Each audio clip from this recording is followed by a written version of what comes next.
Umndeni kaMufi ukhathazekile futhi udinga izimpendulo. UDanelle Van Der Linde oneminyaka engamashumi ungesinye sezisulu sodlame olweyamaniswa nobulili. Kulandela lesi sigameko sekube nezicelo zokuthi izisulu ziphumele obala ngokuhlukunyezwa. The increased number of gender-based violence that is happening on a daily basis, in particular in young couples' lives, where the young couple they believe they are in love, and for the sake of love they don't want to report it.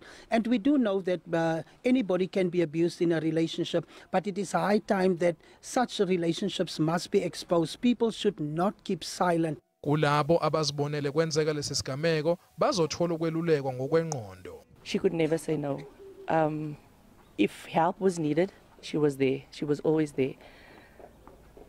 Her kids were her life. Her kids, you know, in Afrikaans they say, as jy kan bloed uit 'n klip uittap, dan is dit moontlik. And if she could, she would.